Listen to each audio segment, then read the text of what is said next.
Good morning. It's Friday. Welcome to Cincy Lifestyle as we get ready to dive into a long holiday weekend. Mona has the morning off, so guess who's here with me to keep me in line today? Allie Martin. Woo! Hey, Clyde. I know Mona has a super duper long weekend. Great way to start off her September. Yeah, I know. Exactly, right? I know. So you and I have been talking this morning about some of the stuff around that folks ought to know about, because now that we're getting kind of fallish weather out there, we're starting to think fall, right? Like Halloween, for instance. Halloween, I know, and I'm sure this is probably on a lot of people's top of mind. What is going to be happening with the Halloween haunts this year? And some folks have been making some announcements this week. Unfortunately, USS Nightmare, Highway 50, Fright Field, Kings Island, they will not be going through with the 2020 season, but two to keep a lookout for, and that will be going through with the season: Dent Schoolhouse and Land of Illusions. So Land of Illusions will be starting as early as September 11th, and I imagine it's mostly going to be outdoors, maybe more of a festival-y type vibe, but they're really going to have to switch gears with COVID. So I'll be curious to see what they do, which I think then means that our neighborhoods need to beef up our Halloween decorations. Yeah, that's probably going to have to happen. You know, the Dent Schoolhouse, it would be a shame if you couldn't actually tour and go through that. I mean, it would be necessary, but that is such a fascinating production and so very well done. So very well done. Probably one of the best in the Midwest, maybe even in the country. But, on the plus side, everyone will be wearing masks already, so that's good. There'll be a whole lot of surgeons this Halloween, you think, maybe? Doctors and nurses and stuff? Goblins and ghouls, yes. Big full-on masks would be my guess. But, they always do, like you said, such a wonderful job. But I'm excited to start decorating. When is it too soon to start decorating? I don't know. Well, yeah, it's like the whole do you wear white after Labor Day, that whole conversation. And I don't know, I'm not the world's biggest decorator anyway, but I sure do like it when other people do it. I have to admit, and I have not done this, there's a part of me that wishes I would, Christmas time, when your Christmas tree goes up, I would be that person that leaves my tree up all year round and changes the decorations depending on the season if it was socially acceptable, but I don't know if it is, so I don't do that. That would be what I would do. Hey, it's your place. Who cares what anybody else thinks, right? That is true. There you go. With fall also comes fall flavors. Guess what? Yeah, Graders has got something that you are absolutely mad about in terms of ice cream flavors. What is it, Allie? Tell us, because we'd like to hear you talk about it. It's their blueberry Elena ice cream. And what's great about it too is part of the proceeds go back to the Cure Starts Now, and they use real blueberries. And the best part of that ice cream is the cookie crust. It's like a cookie crust crumble. You have to try it. You just have to taste it and you have to try it. It is so, so good. And it's only here for the fall, so it's one of their seasonal flavors that they always do. Well, it's good of you to get us thinking about tasting ice cream, because thanks to a viewer of ours, we're going this morning to check out a new local ice cream shop with a loyal and growing following, including someone who's filling in on this program today. Right, Allie? Yeah. We're talking about Hello Honey Ice Cream. It's a local shop that emphasizes imaginative flavor combinations with fresh ingredients. Don't worry if you're vegan, they've got you covered. Don't worry if you can't get to their shop, they'll find a way to get to you. And right now to talk with us about Hello Honey is Brian Nicely, the owner of Hello Honey Ice Cream. Brian, thanks for talking to us this morning. Thank you very much for having me. Okay, so glad to have you. So tell us a little bit about, first of all, about what it was that drew you into an ice cream business, and where does the name come from? Sure, yeah. So my wife and I, my wife Pook, we're dessert fanatics. So passion for the product is always a good place to start. But beyond that, she was making these incredible desserts and it turns out incredible ice cream, which is one of those things you can't even find out you can make until you have the right equipment. But she was making that for our friends and our family, and we wanted to do a business together, and it all just kind of fell into place.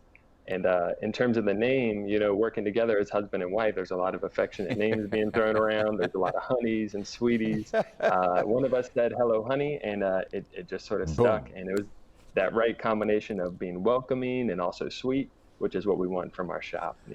Super. Well, that's great. Now we've got the backstory. So tell us a little bit about what makes your ice cream different from the competitors. Sure. Yeah. I mean, obviously you guys just mentioned Graders. We grew up Graders fans, so we know the ice cream game in Cincinnati is a strong one. But we definitely bring something different, especially in terms of flavors.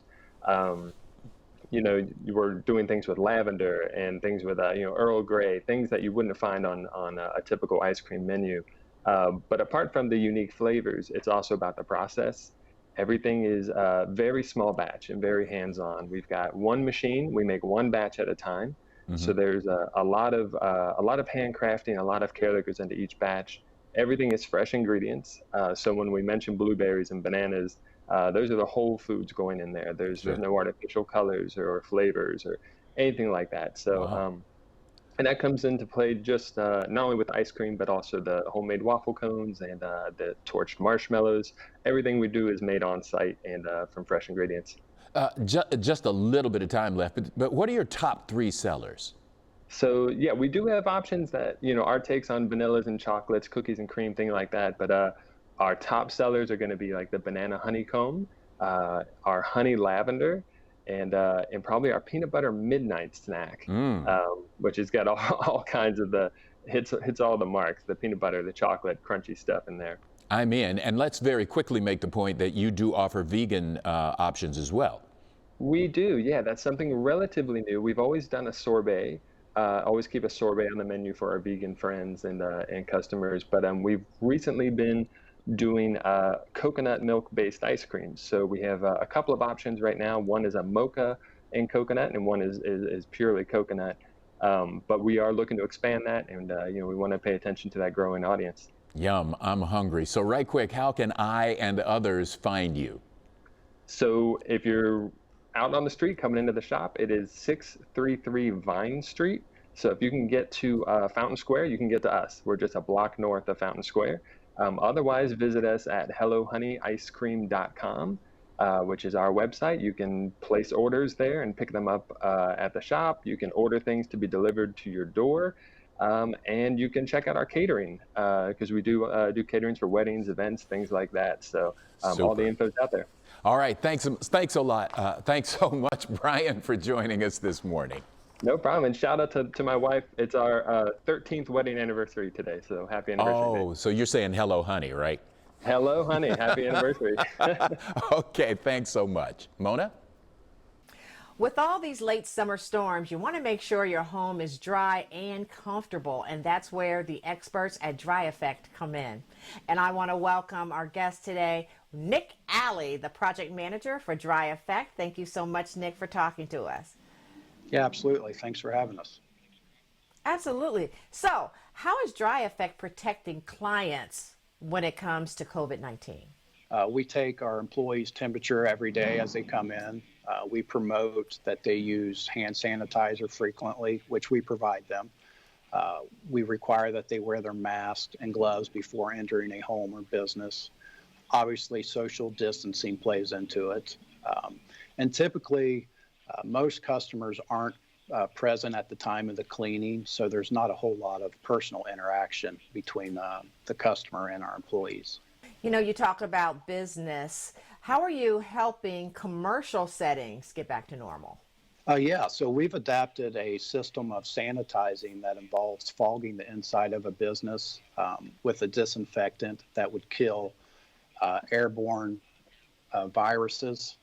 And then we take that same disinfectant and use it to clean and wipe non-porous hard surface areas such as cabinets, countertops, appliances, tables, chairs, even floors. And that product kills up to 99% of viruses. And what's really amazing about it is that it lasts up to 1 year on hard surface areas, and it's totally non-toxic. Wow, that sounds really good. Is it good for homes as well? Oh, absolutely. However, we do offer a more cost-effective method for residential homes since the traffic in and out of that home is much less than a commercial setting would be. But yeah, it's absolutely available if the customer chooses to go that route. Okay, Nick, this is great. So tell us how people can get a quote and connect with you. Yeah, so they can reach us by email at contact@dryeffect.com. They can reach us by phone at 513-763-2121. They can also reach out to us at any of the social media sites, and they can always Google us at dryeffect.com. Okay, sounds good, Nick. Thank you so much for talking to us. We appreciate it. Anytime, Mona. Thank you. And coming up here on Cincy Lifestyle, we're going all the way up to learn about Cincinnati's Inclines. Our good friend Greg Hand will tell us more about these dangers, the fatal crashes, and what replaced these people movers. It's all part of an all-new Cincinnati Curiosities. So don't go anywhere.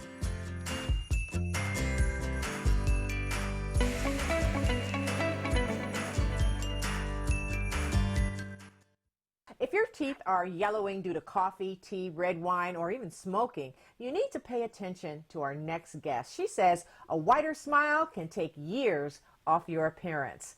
And I want to welcome our guest and our friend, Stephanie Yakoli, and she's here to show us an easy way to look younger, healthier, and feel more confident. Thank you for talking to us today, Stephanie. All right, so you have an important test you'd like to share with our viewers about their smile, so tell us about it. That's right. You know, it's no secret. The first thing people notice when they see you is your smile. And this test really proved that. We asked a panel of people who they'd rather kiss, and we showed them, as you're seeing, the exact same photographs side by side, just digitally altered. So the only difference is that white smile against the yellow stained teeth. And it's just amazing how much it transforms you. You know, instantly makes you more attractive, more young, and even more healthy. So who doesn't want that? And of course, 100% of the men and women we asked said, hands down, they'd rather kiss the one with the white smile. So it can certainly improve your love life too. Well, we're all for that. Well, you know, it also shows that yellow teeth can really not only affect your looks, but even your health. It's very true. You know, you're going to get a beautiful bright white smile with Power Swabs. I love this product because it literally works in 5 minutes, and it's not just whitening your teeth. It has a patent technology to physically lift and remove stains. And it's so easy. You just pop the swab open and in a circular motion apply to your teeth for 2 minutes. Step one's removing those stains, you know, caused by coffee, chocolate, red wine, you know. These all cause, you know, stains, but you don't need to give up your morning coffee. Keep it because Power Swabs is removing those stains. We're also rehydrating the enamel, clinically proven to cause 0 to minimal sensitivity by rehydrating the enamel. Biggest game changer for me when it comes to teeth whitening. And then you let that set for 30 seconds. You go right into step 2, same process. You just pop the swab open and in a circular motion apply to your teeth. Super easy. All right, and Stephanie, you've got a great deal for us today. Talk about it. Yes, you're going to save 40% off plus free shipping by getting the 7-day Power Swabs kit. And you're going to see an average of 2 shades whiter teeth just after that first 5-minute application, and an average of 6 shades over the course of the 7-day kit. We're also throwing in a free stain out quick stick, which is awesome because you can expect your pearly whites to last up to 6 months. But throughout those 6 months, use the stain out quick stick for little touch-ups here and there. And this is awesome because it's portable. You can put this in your purse, your pocket, travel with it wherever you go. And Power Swabs, by the way, works on caps, veneers. Unlike most teeth whitening systems, you can use it on bonds, you know, any kind of dental work. Normally, you'd have to go to the dentist's office, but you can use Power Swabs right at home. All right, where can people get more information, Stephanie? Powerswabs.com or call the number on the screen to get that special offer. All right, sounds good. Stephanie, thank you so much for talking to us today. Thank you. And stay with us, we'll be right back. Noisy cars, flying body parts, and youthful stowaways. They're all part of a unique piece of Cincinnati history, the Inclines. Now, the story of these hillside climbers is chock full of the very fascinating tidbits that make them perfect Cincinnati curiosities. Most Cincinnatians know that our hilly city once boasted 5 inclines: Price Hill, Fairview, Bellevue, Mount Auburn, and Mount Adams. But here are some lesser-known facts about these long-vanished transportation marvels. Cincinnati got the idea from Pittsburgh. Yep, our upstream neighbor installed its first inclined railway in 1864. Pittsburgh had 3 functional inclines before the first Cincinnati incline went into operation. Pittsburgh still has 2 inclines carrying passengers up and down hill. There was only one fatal incline accident. In 1889, a passenger car on the Mount Auburn incline plummeted downhill and shattered into pieces along Main Street, killing 6 passengers. That route never regained public trust and shut down a few years later. Manure. Yes, manure saved a man's life in one incline wreck. Although there was a similar accident on the Price Hill Incline in 1906, no one was killed. A cable snapped and the freight platform rocketed downhill toward 8th Street. A wagon driver saved himself by jumping into the load of manure. Despite the aroma, he escaped injury. The inclines were loud, really loud. Cincinnati's inclines ran right next to buildings. The Bellevue Incline was so close to the old University of Cincinnati building on McMicken Street that professors had to pause their lectures every 10 minutes while noisy cars rattled up and down the slope. UC's medical students got revenge on the noisy incline. When UC's Medical College occupied the old building next to the Bellevue Incline, students would occasionally toss fingers and toes from cadavers they were dissecting onto the passing incline cars. Ew. The incline's first competition came from cable cars. Yes, it's true. Cincinnati once had San Francisco-style cable cars. The local streetcar company, to avoid paying incline fares, brought a San Francisco engineer to Cincinnati. He helped design and build cable traction systems to pull cars up Gilbert Avenue and the Sycamore Street Hill. Some of the inclines were replaced by steps. 2 pedestrian stairways maintain the original route of 2 of Cincinnati's inclines. The Fairview steps ascend from McMicken Avenue to the Scenic Drive in Fairview Park. The Main Street steps, built by WPA labor during the Great Depression, preserved the route of the Mount Auburn incline. Inclines had stowaways. Among the most famous images of Cincinnati's lost inclines is a 1905 large-format glass negative on file at the Library of Congress. An astute observer can see on the uphill truck a young boy sitting amid the framework. And right now, I want to welcome back our friend Greg Hand, the king of curiosities. Greg, thanks for talking to us. Always a pleasure. So here's a question. Was it safe to stow away on those inclines?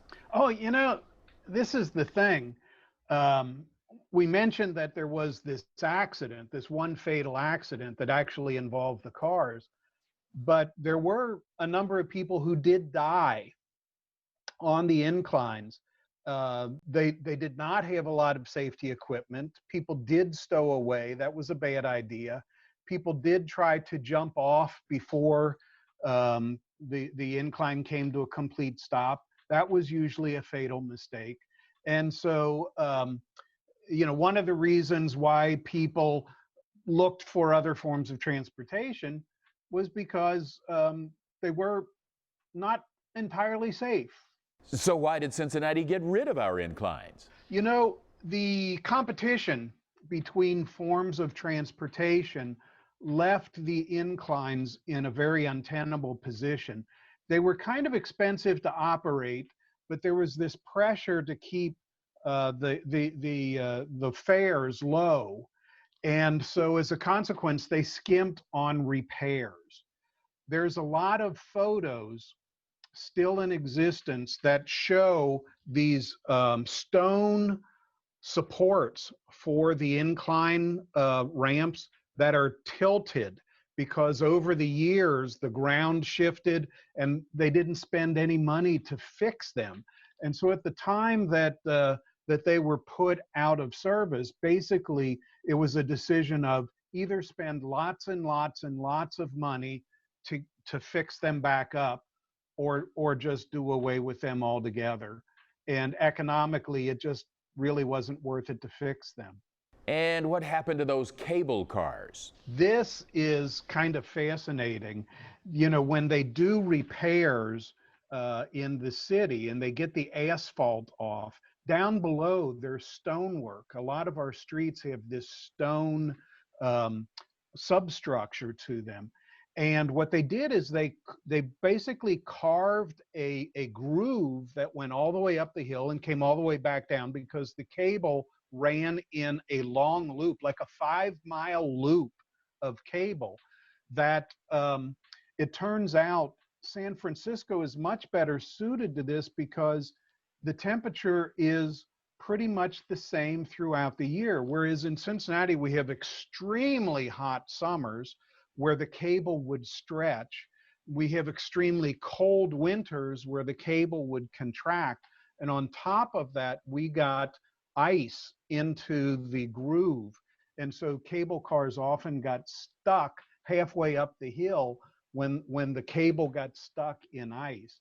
And so they didn't last all that long. It was mostly a ploy to try to get better fares out of the inclines.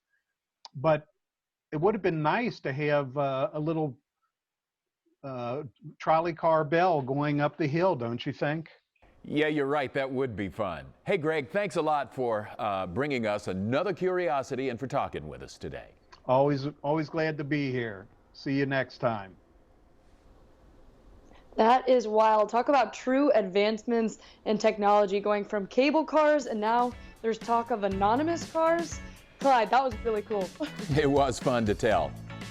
Did you have a favorite part of that piece? Say again? Did you have a favorite part of that piece? Oh, it's always reading what Greg writes and then interviewing him. Yeah, when they were talking about throwing the fingers over, oh my goodness. Well, anyway, you know what? Reach out to us, contact with us all the ways on the screen. We look forward to hearing from you. And you know what? Enjoy this long weekend. We'll still see you on Monday. Make it a great weekend. Thanks for watching our video. And if you liked what you saw, hit the subscribe button. You can also check out full episodes of the show you've never seen before, or watch your favorites again and again. And as always, we love to say it, make it a great day.